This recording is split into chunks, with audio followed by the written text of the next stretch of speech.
Déconnexion, parler vrai pour aller mieux. Ici, on fait une pause, une vraie, pas celle où on scrolle sur son téléphone en mangeant debout. Une pause qui fait du bien à l'intérieur. Je suis Zina et chaque mardi, je te propose un moment suspendu pour souffler, réfléchir, rire un peu aussi. Ensemble, on parle santé mentale, charge mentale, boulot, émotion, mais aussi créativité, envie, enfoui, petit déclic, sans jugement, sans pression, juste vrai.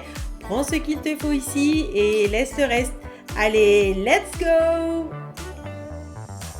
Salut et bienvenue dans Déconnexion, le podcast qui t'invite à ralentir, à ressentir et à remettre un peu de clarté dans ce joyeux bazar intérieur qu'est notre vie moderne. Ici, on parle sans filtre mais toujours avec douceur et parfois avec un peu de colle sur les doigts. Aujourd'hui, j'ai envie de te parler d'un truc qu'on sous-estime souvent mais qui peut vraiment changer notre rapport à nous-mêmes créés.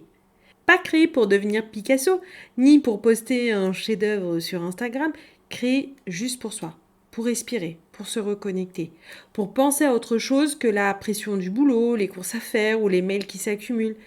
Et si tu te dis, moi j'ai 2 mains gauches et 10 pouces, je te rassure tout de suite, c'est justement le moment idéal pour commencer. Parce que ce dont je vais te parler aujourd'hui, ce n'est pas l'art académique ni des techniques compliquées, c'est l'art du quotidien. Celui qu'on fait sur un coin de table avec 3 fois rien, genre un stylo, un carnet, un peu d'argile, un petit peu de ciseaux par-ci, de la colle par-là, et surtout du silence. Ce silence, il est précieux. Parce que dans ce silence, il se passe quelque chose. Quelque chose qu'on ne peut pas vraiment expliquer, mais qu'on ressent. Tu poses tes mains sur la matière, tu découpes, tu gribouilles, tu malaxes. Et tu sais quoi? Ton cerveau qui tournait en boucle depuis des heures te dit « Ah, merci ». Et si je te parle de tout ça aujourd'hui, ce n'est pas parce que j'ai lu un livre sur les bienfaits de la création, c'est parce que je l'ai vécu. Dans mon corps en premier, dans mes carnets, dans mes silences. Petite, en fait, j'étais une enfant qui était très timide. Le genre, tu sais, qui rougit ou quand on lui demande son prénom, qui répond absolument pas, qui ne levait absolument pas la main en cours, mais qui, à l'intérieur, en fait, vivait un vrai feu d'artifice émotionnel. J'avais plein de choses à dire, mais en fait, j'avais pas forcément les mots pour les exprimer. Alors, moi, je créais. Je passais des heures à peindre, à dessiner, à colorier. Je reproduisais des visages même adolescentes de femmes, des paysages, en fait des choses qui me touchaient sans que je comprenne vraiment pourquoi. J'avais pas mal de carnets, des journaux intimes, un peu de, tu sais, de scrapbooking. Collège, j'assemblais, j'écrivais, je dessinais. Mais alors vraiment, je te le dis sans réfléchir. Je cherchais pas à ce que ce soit beau. J'attendais pas un résultat. En fait, c'était ma bulle. Un espace silencieux mais vivant. Je m'enfermais dans ma chambre et je faisais ça. C'était un endroit en fait où je pouvais ressentir sans expliquer, sans devoir performer. Et puis, comme souvent, la vie d'adulte est arrivée très vite. Le travail, les responsabilités, le rythme qui s'accélère et sans qu'on s'en rende compte de tout ça, la vie parisienne, le fameux métro, boulot, dodo. Et peu à peu, en fait, j'ai laissé tout ça de côté. Pas le temps, pas l'envie, puis plein de facteurs qui, voilà. Puis est arrivé 2018. Donc pour ceux qui me suivent et qui me connaissent, vous savez que cette année-là, j'ai traversé ce qu'on appelle un épuisement professionnel. En fait, j'ai le corps qui a lâché en tout premier. J'ai eu des soucis de santé. Et puis après, c'est ma tête qui m'a lâché. En fait, elle tournait tellement en boucle que le jour où mon corps m'a lâché, elle a plus suivi. Et le cœur qui a dit stop. La vraie rupture. Il a fallu que je me reconstruise. Donc c'est là que tout a commencé et que j'ai recommencé à créer. Mais différemment en fait cette fois. En fait, c'était plus seulement un loisir, un truc qui me faisait du bien. C'était devenu un besoin vital. Donc j'ai été découvrir plein d'activités.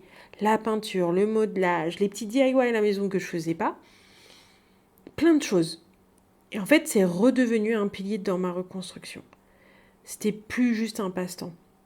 En fait, c'était un espace où je pouvais respirer à nouveau, mais sans jugement, sans attente, sans cette pression finalement que je m'étais collée et que je ressentais même plus, mais qui s'est écoulée à ce moment-là. Et tu sais, souvent on me dit mais moi je fais du sport, c'est déjà ma soupape. Moi je pouvais pas faire de sport. Là j'en fais, malgré que je fasse du sport, j'ai aussi toujours besoin de cette soupape. Et c'est génial, attention, le sport, c'est même précieux. Mais parfois on a besoin d'un complément. Parce que le sport, ça te défoule, et la création, elle dépose. Le sport te fait sortir ce qui est un trop-plein. La création, c'est un peu comme dire à tes émotions, ok, je vous vois, je vous laisse passer. En fait, tu viens pas les brusquer, les enfermer. Au contraire, tu les laisses s'exprimer, mais autrement. Et moi, c'est ce trop-plein d'émotions, de par mon hypersensibilité en plus, qui est très présente, qui se mesure, mais qui est présente dans ma vie, ça me permet de gérer mes émotions autrement. Puis, il y a cette phrase qu'on me sort très souvent et qu'on entend moi-même. Je vous l'ai dit 2-3 minutes plus tôt. J'aimerais bien, mais j'ai pas le temps.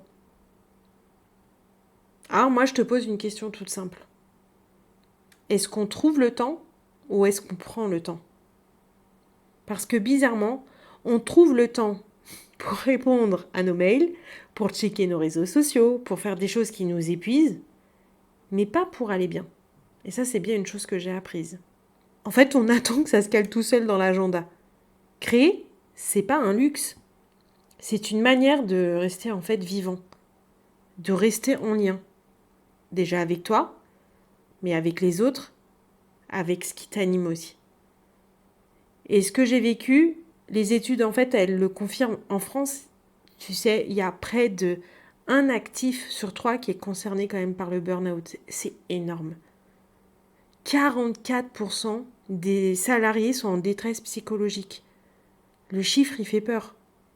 Et pourtant, on a entre nos mains des outils simples, accessibles, qui apaisent, qui reconnectent, qui soignent. Créer de ses mains stimule la dopamine, cette fameuse, hormone du plaisir et de la motivation. En fait, ça vient calmer ton système nerveux, ça renforce l'estime de toi et ça permet d'exprimer ce qu'on ne sait pas dire avec les mots aussi. Parce qu'on n'a pas toujours ces mots. Et le plus beau dans tout ça, c'est que ça fonctionne même quand c'est moche. Et vraiment, crois-moi. Surtout quand c'est moche, ça fonctionne. J'ai une question.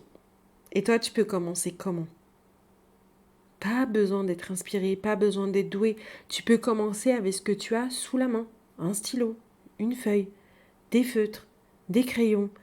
Tu peux commencer vraiment avec peu, un pot de yaourt à transformer en bougeoir, un collage de mots découpés dans ton magazine, un carnet que tu as, qui traîne sûrement dans tes tiroirs, et tu vas coller, gribouiller, griffonner.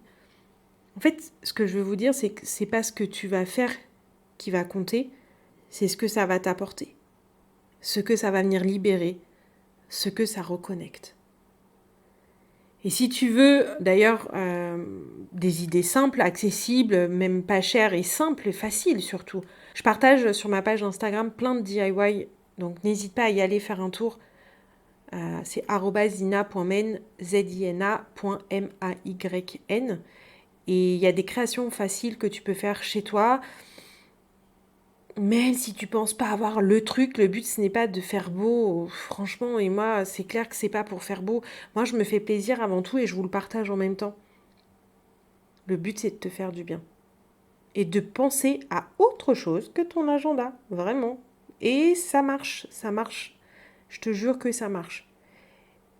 Et si d'ailleurs tu veux vivre ça en vrai, dans un cadre un peu doux, vivant, je lance très prochainement mes ateliers.